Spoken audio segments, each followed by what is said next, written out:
So hey guys, நான் உங்கள்கிட்டருந்து இந்த பாணி. ஸோ இன்றைக்கி என்ன வீடியோ பார்க்க போகிறோம் அப்படின்னா, நம்ம இந்த அண்டம் அப்படின்னு சொல்லக்கூடியது நீங்கள் என்ன பேர் வேணாலும் வச்சுக்கலாங்க. இறைன்னு வச்சுக்கலாம், சித்ஸ்வரூபம்னு வச்சுக்கலாம், நமக்கு அப்பாற்பட்டு இருக்கக்கூடிய ஒரு சக்தின்னு வச்சுக்கலாம், சாமின்னு வச்சுக்கலாம், என்ன பேர் வேணாலும் வச்சுக்கங்க. உங்கள் பேரே வேணாலும் வச்சுக்கங்க, தப்பு ஒன்றும் இல்லை. அது வந்து நம்ம கூட எப்படி கம்யூனிகேட் பண்ணுது, நம்ம கூட எப்படி தொடர்பு கொள்ளுகிறது அப்படின்னு சொல்லக்கூடிய அந்த ஒரு செய்தியை பார்க்க போகிறோங்க. இப்போது இது வந்து ஏதோ ஒரு தனி மனிதனுக்கு உண்டான ஒரு சக்தி அப்படிங்கிற மாதிரிலாம் கிடையாது. இயற்கை அப்படிங்கிறது எல்லா மனிதர்களுக்கும் அனைத்து சக்திகளையும் தந்து தான் படைச்சிருக்கு. ஏன்னா, இப்ப நம்மளுடைய ஆன்மான்னு சொல்லக்கூடியது என்னது? இறைவனுடைய முழு சொரூபமானது. இறை எப்படிப்பட்டது? அனைத்துமானது இல்லையா? அப்ப நாமும் அதுபோல தான். நாம இன்னும் அத புரிஞ்சுக்கல. அத நாம இன்னும் ஒப்புக்கொள்ளலங்கிறது தான் இங்க இருக்க மேட்ரே. சரிங்களா? நாம எப்படி அப்படின்னா, நமக்கு முன்னாடி இருக்கக்கூடியவங்க நமக்கு ஒரு வழிகாட்டுறாங்க. அதை உண்மைன்னு நம்பி நாம வாழ்ந்துகிட்டு இருக்கோம். இதுதான் மனிதர்களுக்குள்ள இருக்கக்கூடிய ஒரு குணம். இல்லைங்களா? இந்த குணத்திலிருந்து மீண்டு, எனக்கு முன்னாடி இருக்கிறவங்க சொன்னத காட்டிலும் இன்னும் நிறைய விஷயங்கள் இருக்கு. அவர்கள் செய்ததை காட்டிலும் இன்னும் என்னால அதிகமா செய்ய முடியும். அப்படின்னு சொல்லக்கூடிய அந்த மனோநிலையை யார் ஒருவர் வளர்த்திக் கொள்ளுகிறார்களோ, அதை முழுமையாக நம்பி அதன்பால் சென்று பயிற்சி செய்து உண்மையை உணர்கிறார்களோ, அவர்கள் மேல்நிலை அடைகிறார்கள். இவ்வளோதாங்க லாஜிக்கு. இப்படி உயர்ந்து, உயர்ந்து, உயர்ந்து, உயர்ந்து போகும்பொழுது ஒரு கட்டத்தில இறையோடவே போய் எங்கேருந்து வந்தோமோ அங்கேயே போய் ஒண்ணு சேர்ந்துர்றோம். இவ்வளோதான். அதுதான் முக்தி பேருன்னு சொல்றோம். சரிங்களா? நம்ம இப்ப அவ்வளோ தூரம்லாம் வேண்டாம். போவோம். இப்போதைக்கு வேண்டாம். அது எப்போ ஒரு நடக்குதோ அது நடக்கும். இப்ப நாம இங்க பொழைக்கிறதுக்கு வழி பார்ப்போமே. இப்ப இந்த பொழைக்கிறதுக்கு வழின்னு பார்க்கும்பொழுது, நம்மளுடைய தேவைக்கு ஏற்றார் போல, அந்தந்த மனிதர் அவரவர் பிறப்பிற்கு, அவரவர் தேவைக்கு ஏற்றார் போல உண்டான அந்த ஒரு பர்ட்டிகுலர் ஒரு அதிர்வலைகள் இந்த நம்ம ஏற்படுத்திக்கிட்டே இருப்போம். அதற்கு ஏற்றார் போல இந்த அண்டனமோ, இல்ல தெய்வமோ நமக்கு ஏற்றார் போல அதுவும் கரெக்ட்டா அதுக்கு உண்டான ஒரு அதிர்வலைகள உண்டு பண்ணி நம்மள வழி நடத்தி கூட்டிட்டு போகும். இப்ப இந்த அதிர்வலைகள் 2ம் சிங்க் ஆச்சுன்னு வச்சுக்கங்களேன். நாம் எண்ணக்கூடிய எண்ணங்கள் சரியா? தவறா? அப்படின்னு சொல்லக்கூடிய அந்த கேள்விக்கு விடை கிடைச்சிரும். த பியூட்டியே அங்க. ஆனா நம்ம நம்ம வந்து அந்த அண்டத்து கூட கம்யூனிகேட் பண்ணணும். அப்போ என்ன பண்ணணும்னா, ஒரு எண்ணம் என்றேன்னா, அப்படியே அந்த எண்ணத்த மனசுல போட்டு உருட்டிட்டு ஒரு செகண்ட் அப்படியே அமைதியா கொஞ்ச நேரத்துக்கு அப்படியே இருக்கணும். இருந்துட்டு அப்புறம் பின்ன அடுத்த பொழப்ப பார்க்கறக்கு போயிரலாம். இந்த ஒரு சூழல் இருக்கும்போது, நீங்க ஒண்ணும் பெரிய சாமி, பூதம் அதெல்லாம் ஒண்ணும் வேண்டாம்.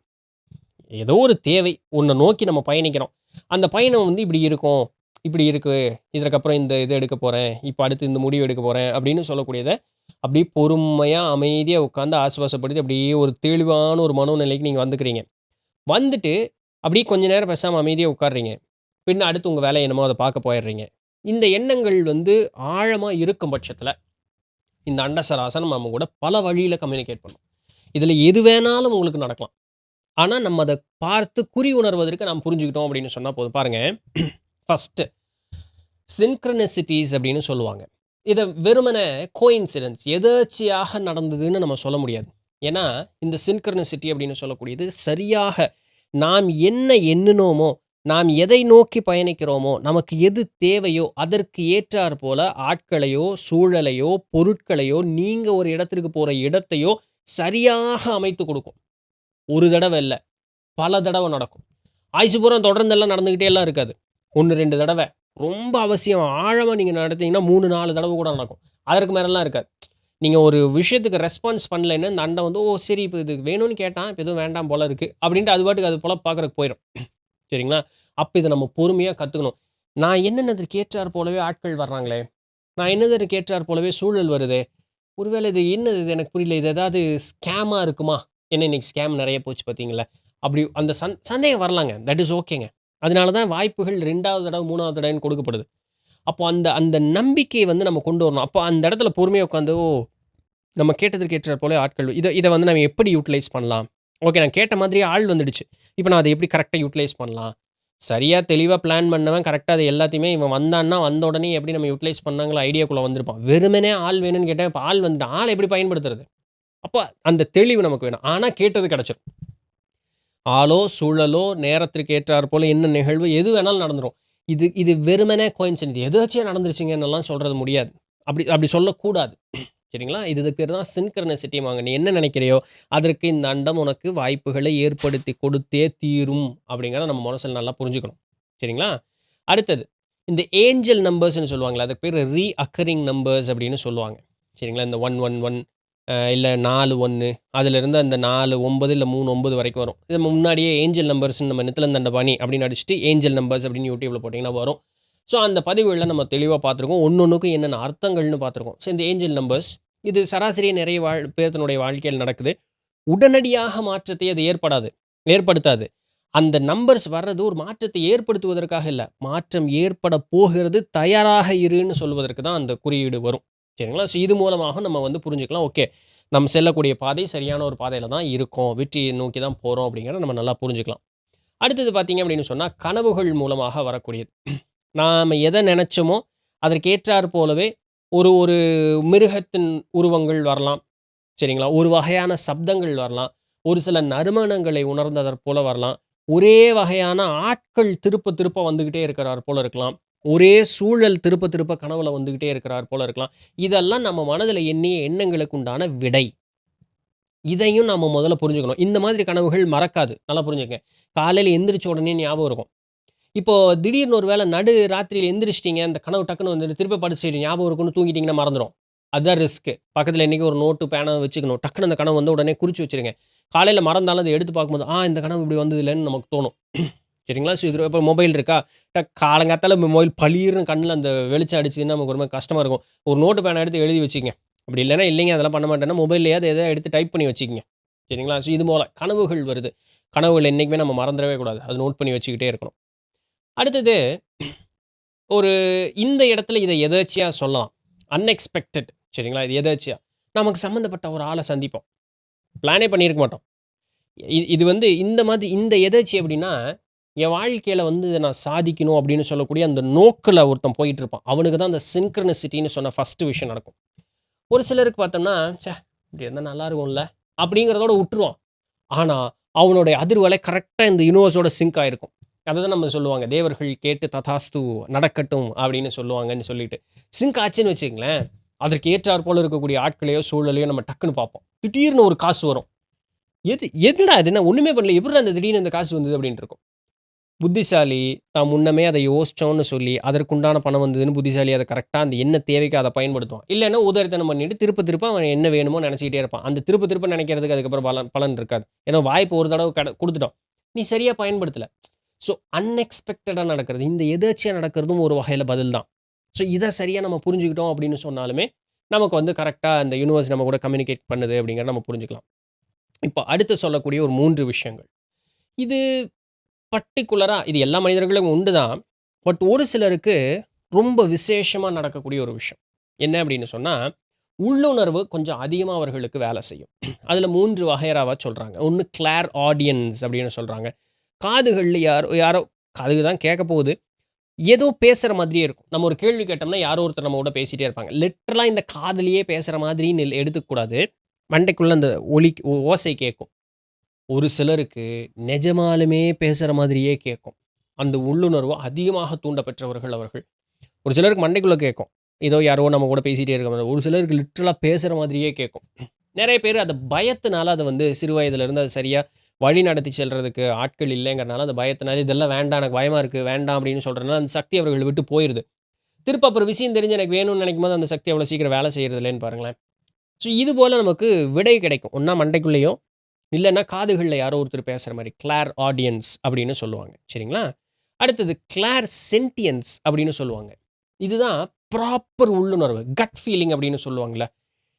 மனசுல தோணுச்சுடா. டக்குனு அத பண்ணிட்டேன்டா. ஜெயிச்சிட்டேன். மனசுல அன்னைக்கே தோணுச்சு. தெரியாம மிஸ் பண்ணிட்டேன். தவறா பண்ணிட்டேன். அந்த தோணுச்சு. அந்த தோணுச்சு. என்னடா தோணுச்சு? எங்க அது அது ஏதோ ஒரு உள்ளுணர்வு மச்சான். அப்படின்னு சொல்லுவோம். அந்த கட் ஃபீலிங் அப்படின்னு சொல்லுவாங்க. அது மூலமா நம்மளுடைய நிகழ்வுகள் நடப்பது அப்படின்னு சொல்லக்கூடியது. அடுத்தது கிளார் காக்னிசன்ஸ் அப்படின்னு சொல்லுவாங்க. நிஜமாலுமே கண்ணு கொண்டே பார்க்கிறது.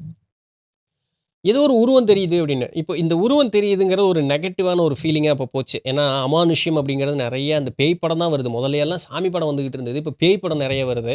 இந்த இன்டர்நெட்டும் நெறைய நெகட்டிவிட்டிய நம்மகிட்ட இம்போஸ் பண்ணிட்டே இருக்கிறதுனால, இந்த கண்ணுக்கு தெரியுதுனாலே ஒரு நெகட்டிவ் ஒரு அமானுஷ்யம் மாரி ஆயிப்போச்சு. அப்படி இல்ல. நிறைய நேரங்கள்ல ஒரு சில காட்சி ரூபங்கள் அப்படி ஒரு செகண்ட் இப்படி நடந்துட்டு போகும்.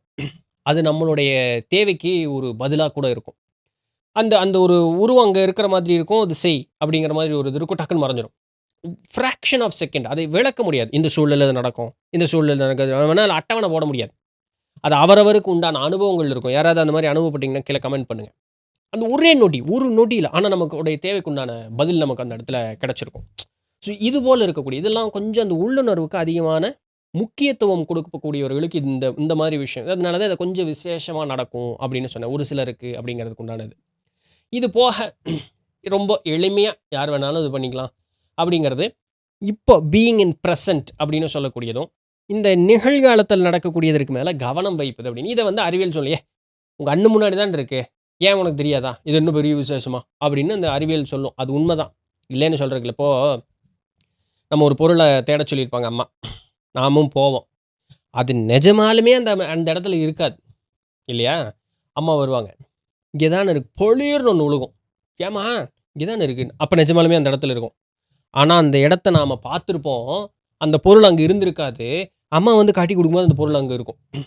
அது அது நெறைய பேரினுடைய வாழ்க்கையில அனுபவிச்சிருப்பீங்க. இது விளக்கவே முடியாத ஒரு சினாரியோவா இருக்கும். அப்படின்னா என்னன்னா, நம்மளுடைய கவனம் அந்த இடத்துல அந்த பொருள் எங்கேயும் போகல. அங்க ஒண்ணும் மாயமெல்லாம் ஒண்ணும் ஆகல. நம்மளுடைய கவனம் அந்த இடத்துல இல்ல. அப்படி இப்படி இப்படி இப்படி இப்படி பார்த்துருப்போம். அந்த கண் அது மேல ஃபோக்கஸ் ஆயிருக்காது. பர பர பரன்னு வேற எங்கேயாவது பார்த்துருக்கும். அந்த இடத்த தாண்டினாலுமே அந்த அந்த பொருள் நம்ம மேல நம்ம ஃபோக்கஸ் பண்ணியிருக்க மாட்டோம். இதுதான். ஸோ பீயிங் இன் பிரசன்ட் அப்படின்னு சொல்லக்கூடியது. அந்த நிகழ்காலத்தில அந்த சூழலுக்கு என்ன போறோமோ, அத ஒப்புக்கொண்டு அந்த இடத்துல இருக்கிறது. துன்பமா? ஆமா துன்பம். இன்பமா? ஆமா இன்பம். அத ஒப்புக்கொண்டுட்டோம்னா, அத வந்து ஓவரா நம்ம வந்து ஹைப் பண்ண மாட்டோம். ஓவர் துன்பமா அழுது, புலம்பி என்னென்னமோ பண்ணி பண்ண மாட்டோம். ஒரு மகிழ்ச்சியா ஒரே குதிச்சு கும்மாளம் போட்டு ஃப்ளக்ஸ் அடிச்சு ஒட்டி தேர்ல வந்து அதெல்லாம் பண்ண மாட்டோம். ஓ! அப்படியா? ஓகேப்பா. அடுத்து என்ன? அப்படின்ட்டு போயிட்டே இருப்போம். பேயிங் அட்டென்ஷன் கரெக்ட்டா என்ன அந்த என்ன இது தப்பு நடக்குது, இவன் பேசின வார்த்தைகளுக்கெல்லாம் இதான காரணம், அப்படிங்கிறத நம்மனால உன்னிப்பா கவனிக்க முடியும். எல்லாமே அந்த அட்டென்ஷன், அந்த பீயிங் இன் த பிரசன்ட்ல இருக்கும் பொழுது, எதுவுமே நம்மகிட்ட இருந்து மிஸ் ஆகாது. இயற்கை ரொம்ப ப்ராப்பரா, பிராக்டிகலா எல்லா மனுஷங்களையும் அழகா கூட்டிட்டு போயிட்டே இருக்கும். அது எல்லா வகையிலயும் சிக்னல் காமிச்சுக்கிட்டே இருக்கும். டேய் ஜாக்கிரதையா இரு, டேய் இப்படிதான் இருக்கணும், அந்த மாரி இரு, இந்த மாரி இருன்னு. நாம கவனிக்கிறது இல்ல அப்படிங்கிறது தான். அதனால தான் சின்ன வயசுலேருந்தே என்ன சொல்லுவாங்க, கவனத்தோடு இரு, கவனத்தோடு இருன்னே பெரியவங்க வளர்த்துவாங்க. சரிங்களா? அடுத்தது ஜர்னலிங். ஒரு சிலருக்கு இந்த எழுதக்கூடிய பழக்கம் இருக்கும். அவர்கள் என்ன உணர்ந்தாலும் உணர்ந்ததை உடனே எழுதிருவாங்க. இந்த என்ன எழுதுறதுன்னே தெரியலைங்க. என்னமோ எழுத ஆரம்பிச்சேங்க. எழுதிட்டே இருந்தேங்க. என்ன எழுதுறதுன்னே தெரியாம ஆரம்பிச்சேன். கண்டதெல்லாம் எழுதுனேங்க. அப்புறம் ஒரு அர்த்தமுள்ளதாக வந்ததுங்க. அப்புறம் நான் திடீர்னு பார்த்தீங்கன்னா, என் மனசுக்குள்ள இருக்கக்கூடிய குழப்பங்களுக்கு, கேள்விகளுக்கெல்லாம் விடை வந்துருச்சுங்க. அப்படின்னு இருக்கும். இது வந்து என்னமோ அண்டம் நமக்கு பேசியது, பெரியவர்கள் பேசினார்கள் அப்படின்னு சொன்னா, மறுப்பதற்கு இல்ல. அப்படியும் நடக்கிறதுக்கு வாய்ப்பு உண்டு. ஆனா, மனதில இருக்கக்கூடியதெல்லாம் அப்படியே வெளிய வந்துகிட்டே இருக்கும் பொழுது, நமக்கு என்ன தேவையோ அதுக்கு உண்டான கிளாரிட்டி அப்படியே வந்துகிட்டே இருக்கும். மாணிக்கவாசகர புடிச்சு ஜெயில்ல கட்டி வச்சுட்டாங்க. அடி அடின்னு அடிச்சு அவரெல்லாம் சித்திரவதை பண்ணி எல்லாம் கேள்வி கேட்டுருக்கும் பொழுது, ஒரு வாயிற்காவலன் வந்து மாணிக்கவாசகர்ட்ட கேட்டீங்க, "ஏன் ஏன் சாமி இந்த மாரி பண்ணிட்டு இருக்கீங்க? நான் தான் எடுத்தேன்னு ஒப்புக்கொள்ளலாம்ல? ஏன் இந்த அடி தின்னு உடம்பு நொந்து?" அப்படிங்கும்போது, மாணிக்கவாசகர் அவன் கேள்வி கேட்டுக்கிட்டே இருக்கான். அந்த கேள்விக்கெல்லாம் மாணிக்கவாசகர் பதில் சொல்லிட்டே இருக்காரு. ஒரு செகண்ட் டக்குனு ஸ்ட்ரக் ஆயிடுறாரு. "அப்பா, நீ கேட்ட கேள்வி எல்லாமே என் மனதிற்குள்ள இருந்த குழப்பம்.